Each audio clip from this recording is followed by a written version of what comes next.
for watching the Utica Comets face off. 3 of the 31 American Hockey League teams decided not to play this year. We already know one is the Springfield Thunderbirds. The St. Louis Blues prospects who would have played there have joined the Utica Comets this year. But the Charlotte Checkers are one of the other teams that opted out. And while the Comets didn't get any of their players, the Comets did get their broadcaster. You've heard him call Comets games right here on WPNY this season. Here's how Jason Shirer says the Comets have been handling all the obstacles they've faced this season.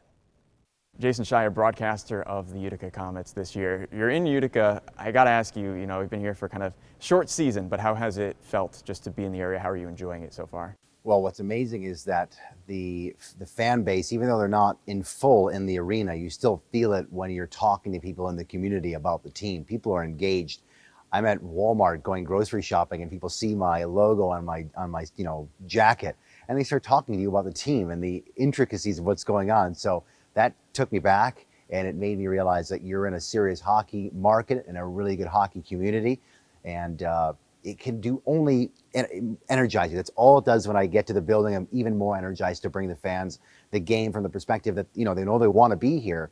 But myself and Gary Heenan and the home games on WPNY, we bring a lot of energy. We try to bring the emotion of the game out to the fans. So you were calling games. I know you called wrestling at one point. Yeah. You started going through. So you get into hockey finally. And since 2007, you were the broadcaster for the Charlotte Checkers of the American Hockey League, minor league team for the Carolina Hurricanes.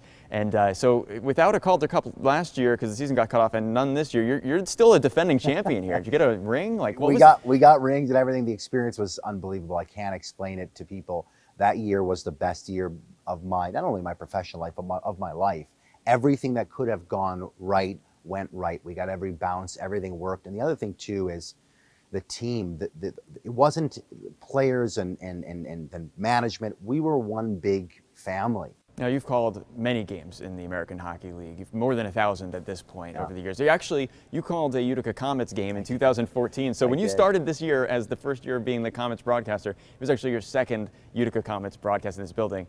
So, I mean, so many games. You've called games in the NHL also, because you've gotten your own call-up a few times. Yeah. As you've been watching the Comets, what's been something that stood out to you? What have you noticed about the Comets and how they've just handled all the obstacles thrown at them this season? Well, there have been a lot of obstacles, and I got to say, Trent Cole has impressed me. Ryan Johnson has really impressed me. Their organizational skills, the ability to maneuver all these people and get them to move in the same direction. This is not easy stuff. It really isn't when you have so many moving parts on top of all the protocol that goes on top of it. So on that respect of it, I have been very, very impressed by the communication and by the execution of the plans by those men. And the same thing could be said about the Comets in their front office, Robert Esch and everybody else.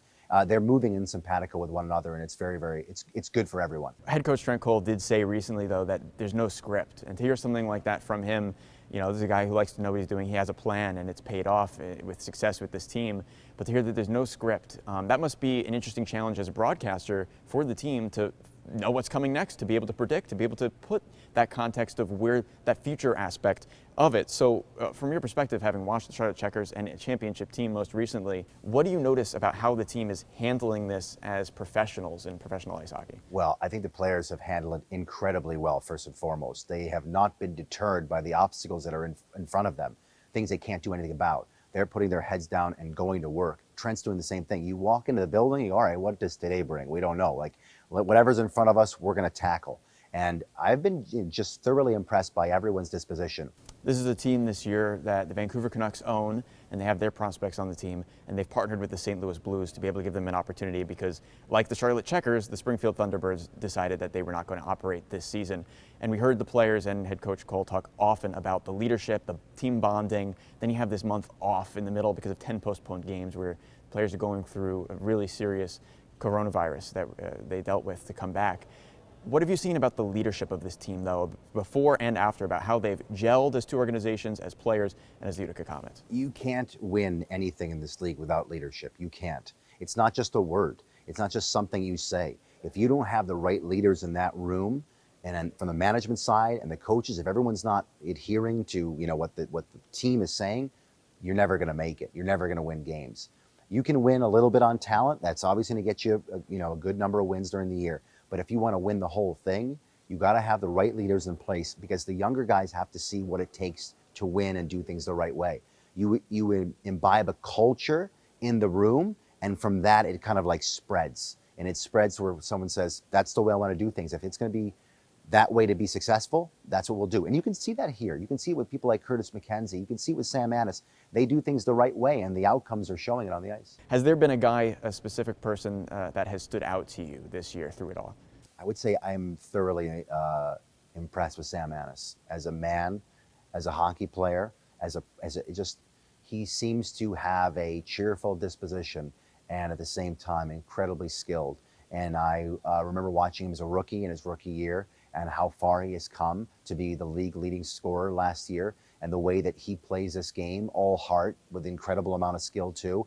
I really like watching him. You never know what you're going to get. Every shift could be something incredible. So you keep your eye out when number 7's on the ice. When number 7's on the ice, very unselfish player too. Yeah. I mean, all of his points so far this year have come off of assists, which Right. I think says a lot. But you know, a player on the ice, you've been a player yourself. You almost got a chance with the Charlotte Checkers. I know that you had in 2017, I believe, the opportunity to be the emergency backup goalie for the Checkers. You got a jersey on. I screenshot a lot of those photos online, I'll warn you, because I was like, wow, this is kind of cool. So who's better, Jason Shirer, the broadcaster, or Jason Shirer, the backup goalie? Oh, it's not even close. Jason Shirer, the broadcaster, is way better at his job than Jason Shirer, the goalie. I like to be up in the booth as far away from pucks flying at me as possible. So to step in goal, even on an emergency basis, I give you credit. But we're looking forward to hearing you tonight for the game. Jason Shirer, the Director of Communications and the voice of the Utica Comets. Thanks very much. So it's almost time for Puck Drop against the Devils right here on WPNY. And on the other side of the break, we will send it completely over to Comets broadcaster Jason Shirer for their pregame show and the broadcast. After the game, make sure to tune in to Eyewitness News first at 10 on WFXV, and then Eyewitness News at 11 on WUTR for your game recap and also tonight's highlights.